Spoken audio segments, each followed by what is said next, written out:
There's the Congressional Hispanic Caucus, which is reaffirming its support behind President Biden, though some caucus members have either called for Biden to drop out of the race or have said they are concerned.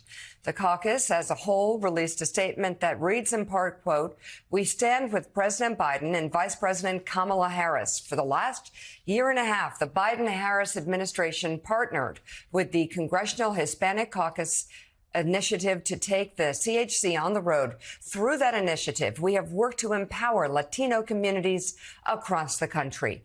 A meeting between Biden and the Congressional Hispanic Caucus is reportedly in the works, though no word yet on when it is supposed to take place. A meeting did take place last night between Biden and members of the Congressional Black Caucus. Biden spoke with the group virtually for about 20 minutes and touched on issues such as uplifting Black America and growing wealth, housing, and taxing the ultra-wealthy. Members reassured Biden they still support him amid his debate fallout. Here's how CBC Chair Congressman Stephen Horsford described the meeting. President was clear that he is in this race to win. We have one objective, and that is to win. And this president is fit and prepared to continue to serve. He's civil and he's experienced. The opposite side offers us nothing but chaos and extremism. To be clear, President Biden is our nominee. The Vice President Kamala Harris is his running mate. They are the team that will ensure that we move America forward, and there will be no other nominee than President Biden. And later this morning, House Democrats are set to hold a caucus-wide meeting. Here's some of what key leaders and members are saying about Biden's candidacy ahead of the gathering.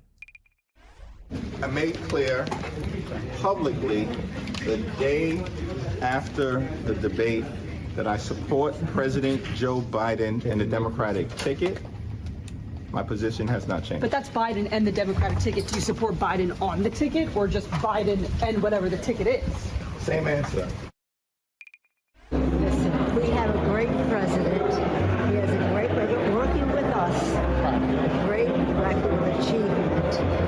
And I'm hopeful that he will be the next president of the United States. I had spoken to the president over the weekend. I have spoken with him extensively. He made clear then, and he has made clear since, that he is in this race. The matter is closed. He had reiterated that this morning. He has reiterated that to the public. Joe Biden is our nominee. He is not leaving this race. He is in this race, and I support him. I really do believe that the more members of our caucus who speak directly to him, the more confident they will feel. So I've encouraged the White House to make sure that the president does as much outreach as possible, or not the White House, but the campaign, that the president does as much outreach as possible. Listen, I'm not here to give advice to my colleagues. They all have independent districts and things that they feel like they have to do. I do think that we should continue to have whatever conversations we need to have with our constituents, with our colleagues. We should have them in private. Well, you know, and Sam Stein, that the last comment may have sounded, you know, like she didn't want to answer the question or try to have it both ways. But that is politics. And that's the thing that hit me this weekend when people said, oh, the House Democrats are going to go back and they're going to push Joe Biden out. I mean, you know, I was last week, I think I've said here, a couple places. I was driving, my car windows down, and, you know, had some Democrats yell, "Hey, take it easy on Biden, Joe." And you look on Twitter, which has been a hotbed of angry far-right reactionaryism over the past 5 years or so. It's changed, man. There are some angry Democrats out there. So all of that anecdotal, but I found in politics from a very early age, enough anecdotes usually leads to pretty good data eventually. And I was just thinking about those House members. What are they hearing from their constituents? Chances are good they've got a lot of pissed off constituents saying, "Yep, be loyal to the President of the United States." And perhaps that may be why we're seeing more House Democrats freeze. What have you heard in your reporting? Same thing. And you're right. It's anecdotal, but eventually those anecdotes pile up to become something close to empirical, right? And, I talked to one House Democrat, remember, who went home over the July 4th break. He said he had, of all the conversations he had with voters there, Democratic voters, it was something like an 80-20 split of people who really thought Biden was getting an unfair shake here and should not be pushed out of the race. More importantly, of the 80%, predominantly African-American women. And as you know, that is the bedrock constituency with the party. It is notable that not a single member of the CBC has said anything about Biden leaving the race, nor does it seem like they're going to. It's maybe more notable, I think, that you have some of the progressives like Alexandria Ocasio-Cortez coming out and saying they want to see Biden stick it out. I mean, he does not have much credibility among progressives, right? They've been incredibly disheartened with his handling of the Israel-Hamas war. For some of them to come out and say, look, stick with this guy, that is a huge help for him going forward. This doesn't mean he's in the clear. I think we're all very cognizant that, there's incredible pressure on him to prove that he has what it takes to bring the fight to Trump. There's going to be a lot of eyes on that Thursday press conference. Just the timing of it is incredible. But if you're the Biden folks, this has gone about as well, the last 2 days, I would say, has gone about as well as you probably could have hoped, right? You've more or less called the party's bluff. You've made the outreach, and you've seen the most important lawmakers that you need say, stick with Joe. Yeah, we're going to get to Richard Haass in a second, who has a decidedly different point of view than our own Mika Brzezinski. But, Gene, I want to circle back to you for a second. Yeah. And, again, I want to talk parallels. Mm-hmm. This is the same, for different reasons, but this is where Joe Biden was in 2020. Yeah. People say, get out of the race. You're terrible at this. You're too old. You're out of it. You can't win. How many times have we heard Joe Biden can't win? You can't win. He's going to have to step aside after 22. And again, there are people out there that are saying, I get the emails. I'm just stating facts here. I'm not saying what ought to be. I'm saying what is. And Gene, that's how it was in 2020. And then Jim Clyburn.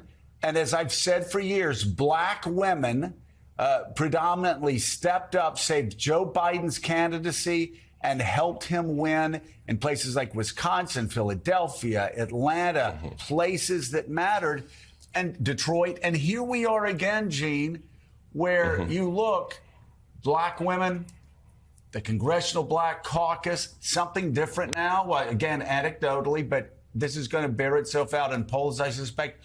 Older white people in Wisconsin, Michigan, Pennsylvania, rallying to a man that a lot of them are saying is being unfairly attacked.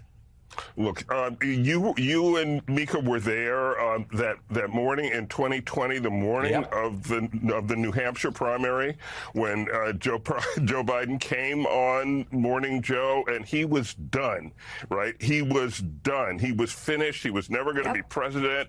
We all knew it. It was kind of in the air. Nobody quite said that, but that's what was going to happen. It was finished, and then a couple of weeks later, he was the presumptive nominee. I mean, he was on his way.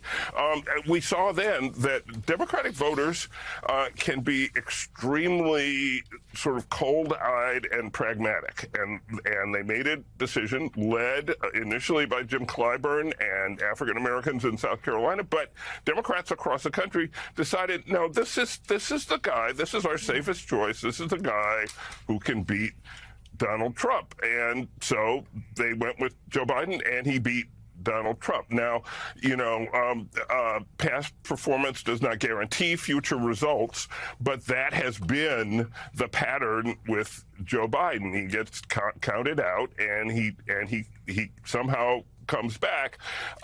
That's kind of the judgment of a lot of pretty important actors in this play right now, that Biden is still the safest alternative.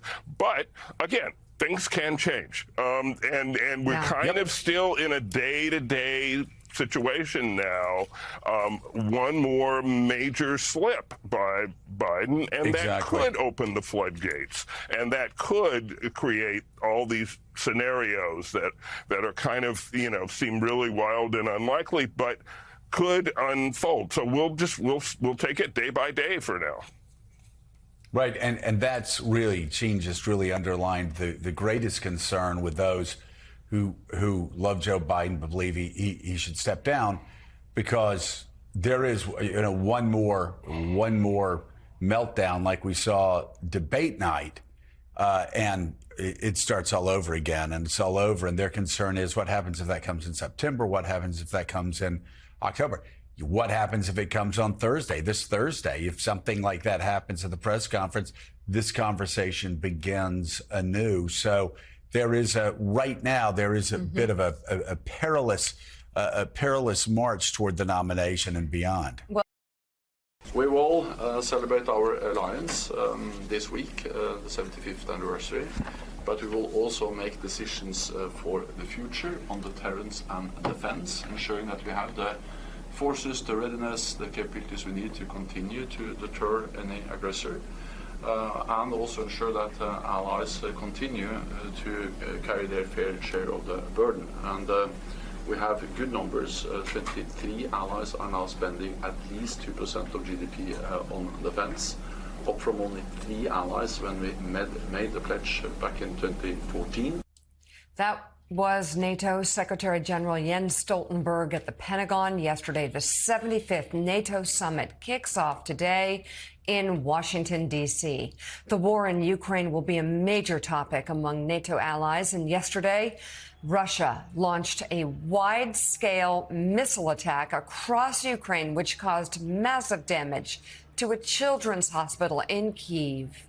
Video of the aftermath shows emergency crews trying to dig survivors out of the rubble of the destroyed building. Ukraine's security service has accused Russia of launching a missile directly at the hospital. Russia denying that, saying the damage was caused by a falling air defense missile launched by Ukraine.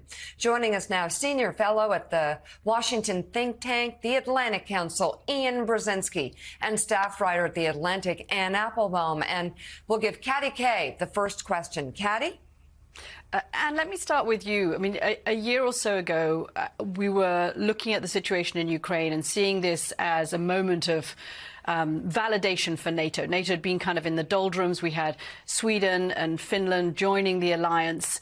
And as you look at it today, and those images from that hospital attack are just heartrending. And you look at Russia's position in Ukraine, and you look at some of the political fractions within NATO. How does NATO, as it celebrates its 75th birthday, how is it standing and looking to you?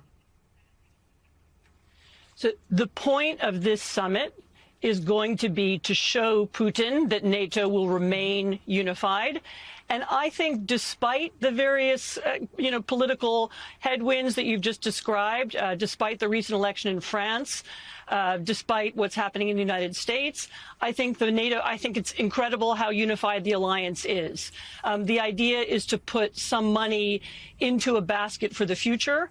What NATO needs to do now is deter Russia and show that there will be a price to pay for continuing the war. And of course, there will be a price to pay if the war spreads farther. And that's really the purpose of this summit. Remember that this war is a kind of psychological game. Putin is actually running out of soldiers. He's losing equipment. He can't keep doing this forever. What he's trying to do is hold on just long enough for NATO to break up. And the point of the summit is to show that it won't. Richard, Sam Stein here. I mean, the backdrop of all this, of course, is what we were talking about earlier in the show, which is Joe Biden and his inability at this juncture to inspire confidence, both domestically and the world stage. You know, we've seen European diplomats basically act as if he will not be president by next year. I'm wondering if you're picking that up too, and just sort of how that colors this summit. Do people who support Ukraine sense that there is a shortened window here to get something done or even produce some sort of resolution, because Trump may very well come back into power come January? Sam, you're right. The reality of this summit is there's the formal agenda and there's the real agenda. The formal agenda is the bridge to the future for Ukraine. There'll be talk about greater European defense effort. That's all necessary. And by the way, there's a lot to celebrate with NATO at 75. It's been history's most remarkable, successful alliance. But there is a but. One is the ghost or specter of Donald Trump hovers over the proceedings, in part because Trump is a candidate who, unlike most presidential candidates, indeed any presidential candidate in the modern era, doesn't share any of the foreign policy consensus. Any other candidate who's imaginable just about would be a supporter of NATO. He's not, and people there can read the polls. And there's also real concern about President Biden. So people at the summit are going to be putting him under a microscope to watch everything he does and says and how he walks and all that. But essentially, they're looking for reassurance. The hidden consensus is they would overwhelmingly prefer continuity, and they're frightened of change. Let me, though, turn it to Ian. I haven't yet, it's one of the Brzezinskis I haven't disagreed with this morning, so I think it's important to spread it around the family. What do you think NATO is prepared to do do you think it's prepared to do enough, either on the amount of spending, but also on how the money is spent? NATO spends a lot of money if you add up all the national budgets, but the whole is less than the sum of its parts. You don't get that amount of collective defense effort. How serious are the Europeans about a collective European defense effort? Well, thanks, Richard, and it's good to see you, and it's good to see Mika and Joe, and Ann, of course.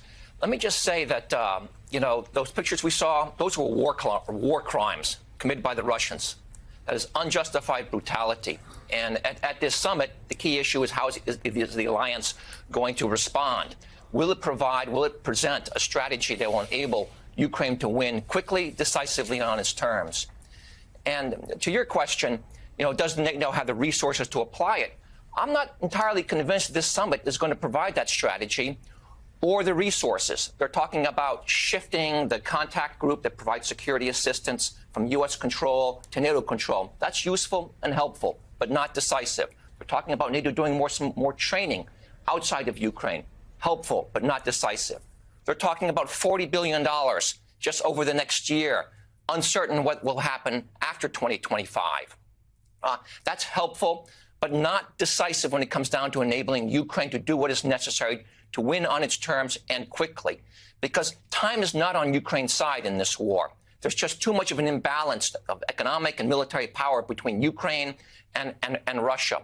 This is a moment for the alliance to act with decision. And it's underscored by the fact of the atrocities that Russia is committing against the Ukrainians just yesterday. Yeah. So, Ann, earlier this morning, talked about a Wall Street Journal op-ed piece by Jerry Baker about how Labor won a crushing victory, in part because populists and conservatives couldn't become aligned in Britain. You're right. Your piece is absolutely fascinating, and a lesson that, a critical lesson going back to what you've been writing about for years, and that is how to defeat populism. You talk about two types of populism, actually, that Labor was able to defeat. How did they do it? So, and this is relevant to the NATO summit, too, of course. What the Labour Party did was reform itself, and led by Keir Starmer, who's now the prime minister, they moved it away from far left positions that it had under the previous leader, Jeremy Corbyn, who lost a couple of elections with those. They moved it not just to the center, but they moved it to economic, local, domestic issues. So schools, hospitals, what people think about when they wake up in the morning. They tried to reconnect it with ordinary voters. They talk about working people. They talk about service. You can hear it in all of their language. And every Labor politician that I met last week, everybody that I interviewed uses the same kind of language. And at the same time, they use that language to fight the legacy of the previous Tory governments who had used populism, nationalism, racism, fear of immigrants, to create a kind of hysteria about the need to, for Britain to defend itself, remove itself from Europe, remove itself from institutions. And by refocusing on what people care about, and by saying they want to show that Labour is a reliable partner, it's a part of the world, we're going to trade normally with our neighbors. By doing that, they made Labour a trustworthy party again, and they won. And it's not an exact parallel to the U.S. at all. It's a different voting system, and so on. But that instinct that what really matters is how we talk to people, why they should vote for us, making yourselves electable in the best possible sense is a way to defeat both this kind of sometimes madness on the left, as well as the really dangerous right-wing populism that we now have everywhere. So, Ian, I guess the counterpoint again in the American example to what Anne was outlined there is that the Republican Party has basically abandoned the sort of, traditional conservative neoliberal economic agenda and gone full in on the populism. And yet the polls going into the election here in the UK showed Labour way ahead. The polls in the US show the Republican Party, and its standard bearer Donald Trump and Joe Biden, almost neck and neck, and continue to do that. Did the American voting public, traditional Republican public, have they jettisoned those kind of conservative principles of economics as well, unlike voters in the UK? Or do you think we're going to see something in November that suggests more of a UK model? When you look at polling, it's clear that the MAGA elite leaders, Donald Trump and his senior advisors, bring a certain nativism to their policies and their outlook, for example, on NATO, since we have this summit coming up. But when you look at polling broadly, including in the Republican Party, most Americans are actually very transatlantic in their outlook. There was polling just came out from the Chicago Council on Global Affairs. 80% of Americans think we ought to sustain our commitment to NATO or improve it. Mark Thiessen had a great piece in the Washington Post reporting on Ronald Reagan Institute's recent polling that focused very much on the MAGA population, those who support Donald Trump. They're actually very transatlanticist in outlook. So when you look forward, whoever wins this election is going to be resting on an American population that's internationalist in outlook and is very committed to NATO. Now, what the elite does in that context is a little bit uncertain. We'll see, and it'll depend on what the election is. If it's Biden, it'll be continuity. If it's Trump, even with this American outlook, we could have a rocky time in the alliance. So joining us now, the vice chair of the Congressional Black Caucus, Democratic Congresswoman Yvette Clarke of New York. President Biden met with the CBC last night to solidify the caucus's support for his candidacy. Thank you so much for joining us this morning. Tell us how the meeting went and where does support lie for the president in the CBC? It appears to be pretty strong. Tell us about it. Great to be with you, Joe and Mika. Let me just say that President Biden was in rare form last evening. I think he was comfortable with the membership and the relationships that he has built over his career with many of the members, and certainly presented the case for why he's staying in the race and asking for our support. And I think that members were extremely receptive. I know that I'm Team Biden-Harris. And so, we will move down the road supporting Biden-Harris and bringing them to victory.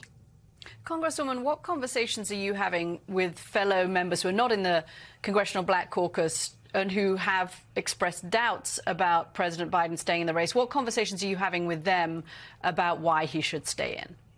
Well, first of all, there are many members. We're just coming back from recess, but we've had a number of conversations about what it means to look at a contested battle at this stage of the election cycle.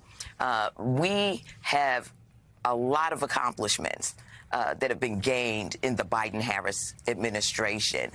And we just need to make sure that the American people are aware. Certainly, the contrast is glaring between what the Biden-Harris administration has done for the American people with respect to Donald Trump and his failed presidency. There's no doubt that when we hit the road, that when we come out of our convention, the electricity that'll be in the air will give us the momentum we need to bring this victory home. Congresswoman, if you could explain to our viewers about Joe Biden and the special affinity, the special connection Joe Biden has with so many black Americans. We've talked about it on the show repeatedly. Of course, everybody talks about Jim Clyburn in 2020, but we always talked about the black women of Atlanta, the black women of Philadelphia, the black women of Detroit, the black women of Milwaukee, who literally, for those of us who believe Donald Trump is an existential threat to American democracy, who literally put this democracy on their backs and carried it across the finish line in 2020. I'm wondering, what is it about Joe Biden that now has even the Congressional Black Caucus out front saying, this is our leader. We will be with him shoulder to shoulder? I think that it's the fact that Joe Biden came from the working class. His lived experience has been in a variety of spaces where black women, black families have been alongside him. He's had an opportunity to see the struggles, the challenges, and has been a leader in our nation for decades now. So he's seen how we've gone through the civil rights movement, how we've gotten to the point where we're making a more perfect union. And standing alongside Joe Biden in doing this have been many civil rights leaders along the way. And so we know that our histories have been tied with someone who gets it, someone who understands that, we are Americans that love our country and that want to do everything we can to bring justice, fairness, to bring equality to a civil society that is multicultural, multiracial, multi-religious. And Joe Biden gets it, and we feel that. Right. We've seen that, and it's very evident through the policies that he's pursued alongside the Congress. Right. All right. Vice Chair of the Congressional Black Caucus, Congresswoman Yvette Clarke, thank you so much for being with us today. We greatly appreciate it. Good to have you. We really appreciate your service to America. I appreciate you too as well. With us now, White House National Security Communications Advisor and Assistant to the President, retired Rear Admiral John Kirby. Admiral, thank you so much for being with us. What is your top goal? What is the President's top goal to get accomplished in this NATO conference? Probably the most important thing that they're going to accomplish here over the next couple of days is reaffirming collective NATO support to Ukraine and for the fight that they're in on the European continent, the largest conflict since the end of World War II. And it's really important that the world see, that Mr. Putin sees, that NATO's not going anywhere. NATO's a defensive alliance, right, but we're going to stand united. We're going to continue to bolster our capabilities, and we're going to continue as an alliance to make sure that Ukraine has what it needs. Well, Admiral, it seemed we had been hearing great news last year about European governments agreeing, as well as Japan, agreeing to pay more of their budgets in defense spending. And we heard more and more had reached the 2% threshold. And yet a lot of reports leading into this NATO conference that Europe is lagging woefully behind, and especially the Germans. Right after the invasion, we'd heard the Germans saying they were going to step forward and they were going to actually spend more on their defense budget than the Russians. That's not happening. And the U.S. is still carrying the disproportionate share. What needs to be done? How much closer to their doorstep does this have to be before all European countries start carrying the burden along with the United States? Well, Joe, I'd argue that they are stepping up. Now, there are about 7 or 8 of the NATO allies that aren't at the 2% level of spending on defense, 2% of their gross domestic product. But most of them, almost all of them, have a plan to get there, and they're working their way to it, and that includes Germany. When the president took office, 9 allies, only 9 NATO allies were meeting that 2% pledge. Now, today, 23 of them are. So there's been progress made. Now, I don't want to sound Pollyannish, Joe. Obviously, there's more work that needs to be done. More of these countries need to continue to spend an appropriate amount on their defensive capabilities because the alliance obviously is more viable, more relevant, and stronger than ever before, and we want to keep it that way. And so I think one of the messages you'll hear from the president at this summit this week is obviously gratitude for those nations who have stepped up, but urging those that still haven't gotten there to make sure that they do. Admiral, obviously the backdrop among many, the 2 wars, Israel, but also the latest news out of Ukraine, where among other buildings, a children's hospital was obliterated. And I'm wondering what tangible results, what tangibly can be considered at this NATO conference to shore up Ukraine at a time like this?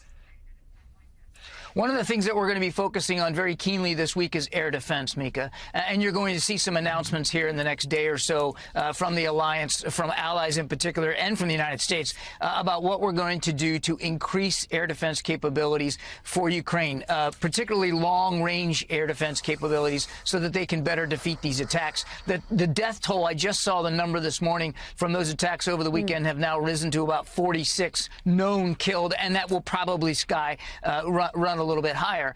So what Mr. Putin is doing is very consistent. What he's been trying to do now for the last couple of years, terrorize the Ukrainian people, go after their infrastructure, go after their energy grid with absolutely zero concern about the civilian casualties he's causing. In fact, it's part of his playbook to cause civilian casualties, to try to break the will of the Ukrainian people. And what you're going to see from the allies this week is every effort that we can put forward to help them get the capabilities they need to defend themselves. Admiral, when you look at those pictures from Ukraine, those awful pictures of the hospital, it's understandable why the Ukrainians would like to have some kind of timeline guarantee for their accession to NATO so that they could get the security umbrella that NATO offers. We know that's what President Zelensky would like to get out of this meeting, an actual timeline.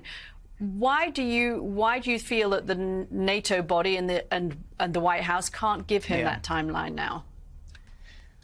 Well, there's a war going on. I mean, it's difficult to provide some kind of set schedule when he and his forces and his people are still fighting for their very lives and their livelihoods for their country. And the focus has rightly got to be on helping them win that conflict. Now, I'll say a couple of other things. You will hear a very strong reaffirmation by NATO allies this week about the fact that the alliance is definitely going to be in Ukraine's future. No question about that. And you're going to hear about what that bridge to NATO is going to look like more specifically. Just as critically, you're going to see the countries, all of them, who have signed bilateral security agreements with Ukraine, including the United States, just did it in Italy a couple of weeks ago, meet together to flesh out plans to make real those bilateral security agreements, to make tangible the commitments that we're making to ensure Ukraine's defense after the war is over. Because however the war ends, whenever it ends, and we don't know when, they're still going to have a long border with Russia, and they're still going to have very significant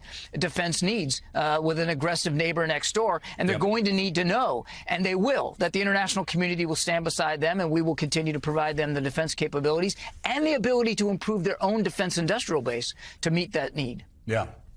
You know, really quickly, Admiral, before we let you go, we know you've got a tight schedule today, but you look at the fact that the United States and our NATO allies have a combined GDP of $54 trillion annually, compared to Russia's 1.3, 1.4, 1.5 trillion. This with a little bit of work and a little bit of investment. I mean, we can still, democracy still can prevail here. Again, what's the president's message to our allies? that they need to continue to improve their defense spending. They need to meet, and if they can, exceed that 2% pledge, that they need to continue to stay strong and united in the face of Putin's aggression. And quite frankly, is that Germany we need to doing start enough, investing. Admiral? Is Germany doing enough? Germany has.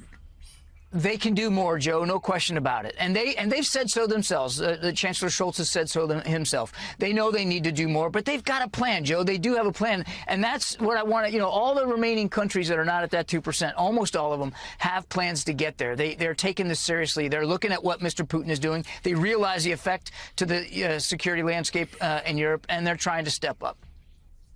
Awesome. All right. White House National Security Communications Advisor and Assistant to the President, retired Rear Admiral John Kirby. Always good to have you on the show. Thank you, Admiral, so much. Thank you for coming on. Thanks, guys. In a controversial decision, Native American activist Leonard Peltier was denied parole last week. The 79-year-old has served nearly 50 years in prison after being convicted for the 1975 killing of 2 FBI agents.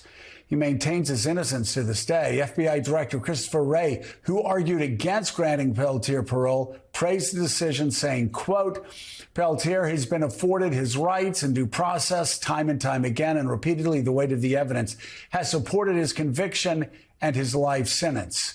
Let's bring in right now Rock and Roll Hall of Famer Stevie Van Zandt. He's the author of a new opinion piece about Peltier's case titled, I Deeply Respect the FBI. It's in that spirit that I say they're getting this very wrong. And Stevie, thank you so much for being with us on such an important topic. And I must say, what is so interesting is your respect. You've got great respect for the FBI, for cops that you have met through the years, by people who are protecting us. And so that's why when you write something like this and take a stand like this, it really does grab attention. Talk about this case and how you got involved in it. Well, I've been involved now.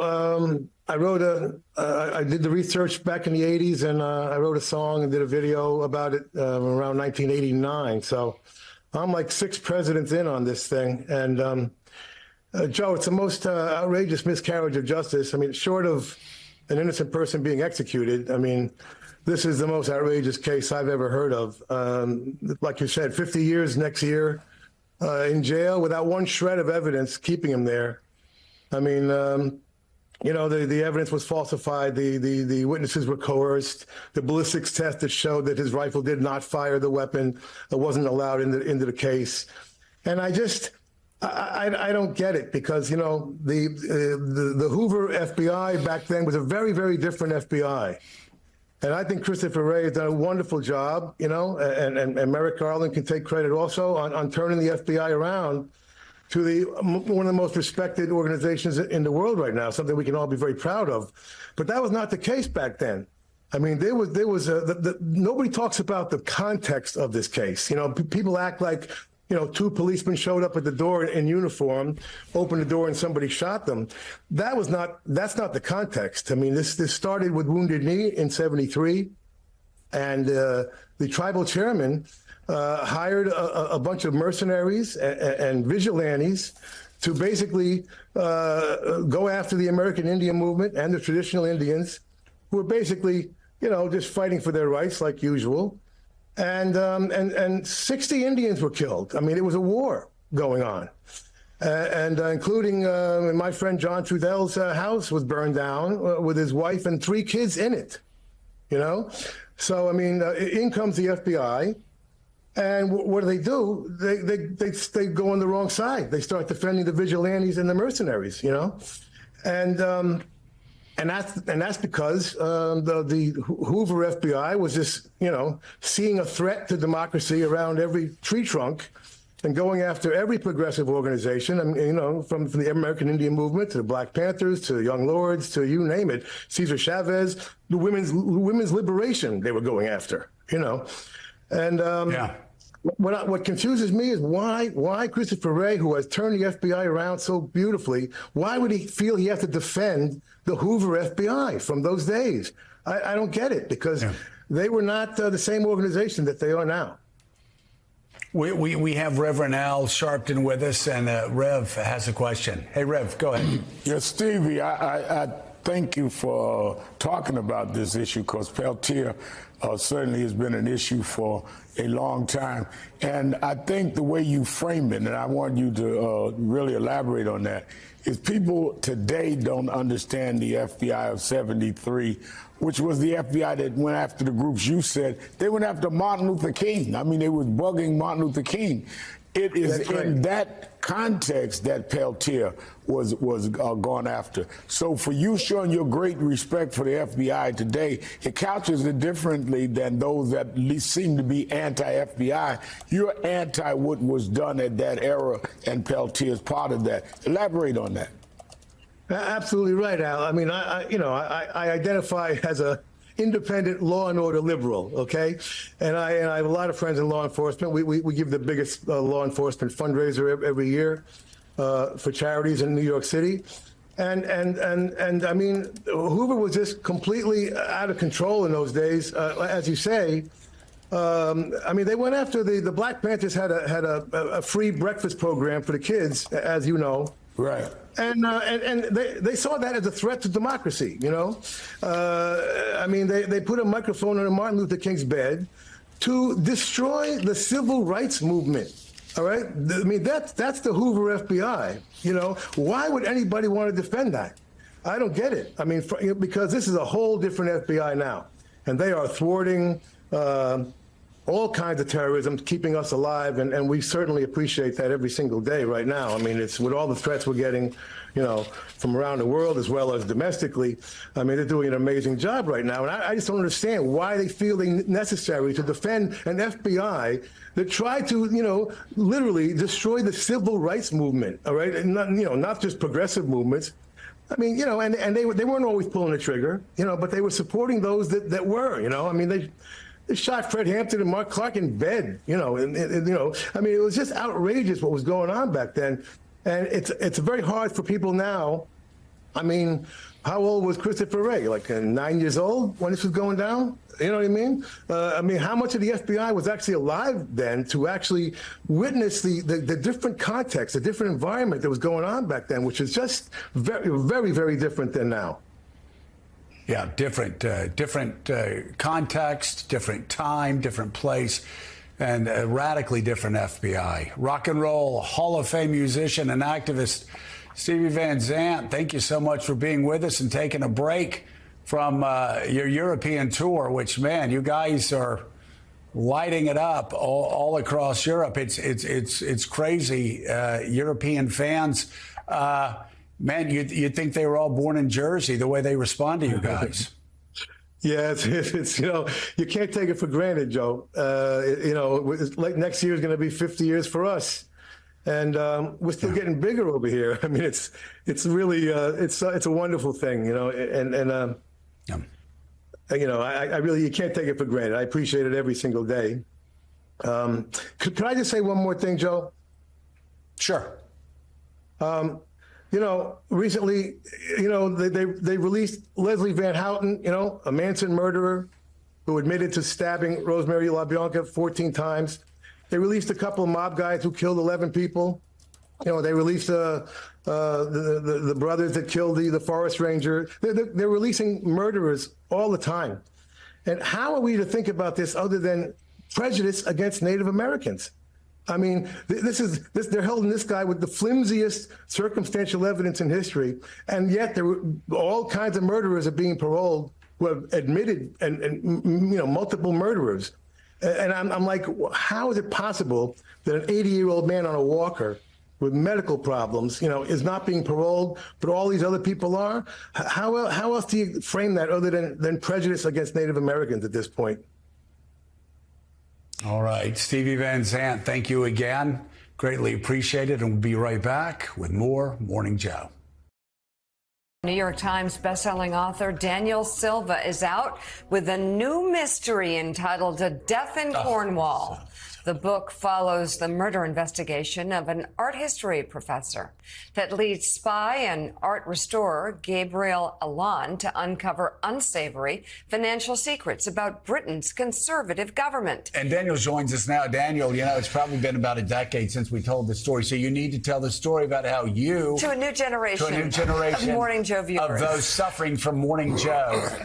We're sorry. You're responsible for people having to listen to us. You really want me to tell the story? To go back in time? Tell the story, Well, we were just talking about it a moment ago. It has its origins. The origin story is the Don Imus debacle. We don't need to relive all the gory details of that, but the network was left with a big hole in its morning programming.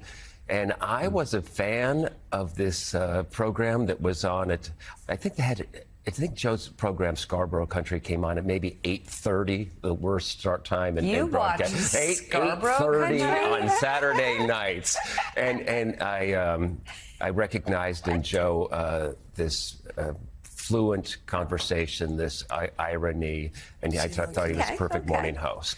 And then I paired him with this one, and that was my pick. Can you say what you said to me during the break?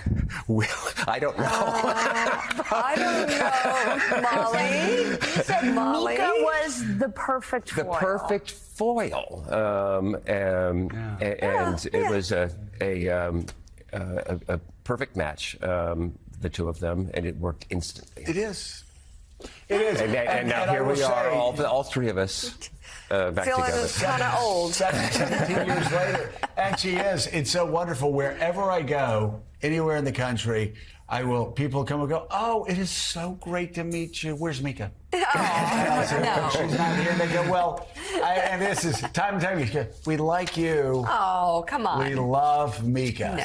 So, like you said, perfect, not just perfect foil, perfect leader of Morning Mika. So, Katty Kay, like the rest of us, is a massive fan, but she insisted that she have the first question. Katty.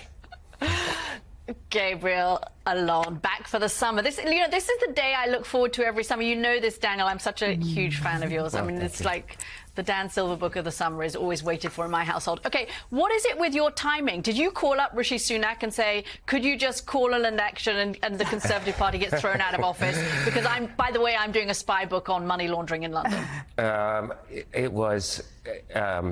the timing was quite fortuitous. I planned, when I was writing the book, I wrote it with the assumption that it was going to be a fall or winter election.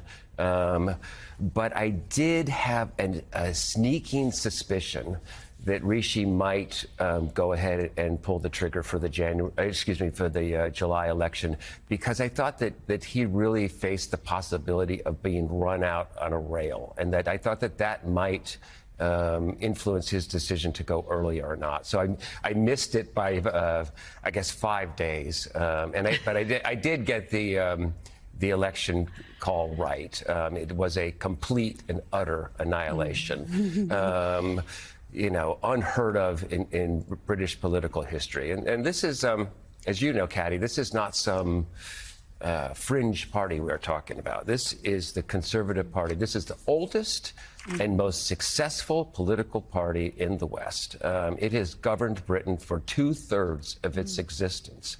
And really, this book was inspired by that chaotic period in 2022 where we had 3 British prime ministers in a period of 7 weeks, as you remember. A period of unprecedented turbulence in British political history. And I wanted to capture some of that in the book. I haven't read it yet, obviously, Dan, but it sounds like it's a kind of more political book than some of your others. I want to ask about Gabriel Allon. For those, sure. I can't believe there are any viewers who haven't read all of your books, but there may be 1 or 2. Okay, what is the enduring secret fascination and appeal and success of that character? It's clearly the 2 very different and unique sides of his character. That he was both an intelligence officer, and that his cover job was that he was an art restorer, a world-class art restorer. He operated for many years under an assumed identity. I've made a subtle shift in the book in the last few entries, where he's now a art restorer who used to be an intelligence officer. It's a small but subtle shift. And this book is he's operating, outside his old intelligence service, working as, in effect, a consultant to the British police, helping with a murder investigation, and it gets him in the middle of a British a Conservative Party political scandal. Daniel, you were a political journalist, producer. Explain to us how that job influences what you do now, and just the sort of the synchronicity there. Yeah, I think that there's no question that my background as a journalist has influenced my writing to a tremendous degree. My books are set in the real world, 1 or 2 steps removed. I feel most comfortable writing about current issues, and I think that, for better or worse, this little series of mine has chronicled the crazy first 25 years of this millennium. It's gone from the collapse of the Oslo peace process through 9/11 and the global war on terrorism, the rise of Putinism, which Gabriel was on the front lines of that, the rise of ISIS, which he was on the front lines of that. So I've really managed to, I think, use him as sort of a viewpoint, a window on our current history. The new book, A Death in Cornwall, is available now. New York Times best-selling author Daniel Silva, thank you very much. Thank you, Daniel. Thank you, guys. Thank you so much for having me. Hey there, MSNBC fans. I'm Luke Russert, and be sure to join me, Rachel Maddow, Jen Psaki, Lawrence O'Donnell, Steve Kornacki, Joy Reid, and many more September 7th in Brooklyn, MSNBC Live Democracy 2024. Click on the link for ticket information. We will see you there.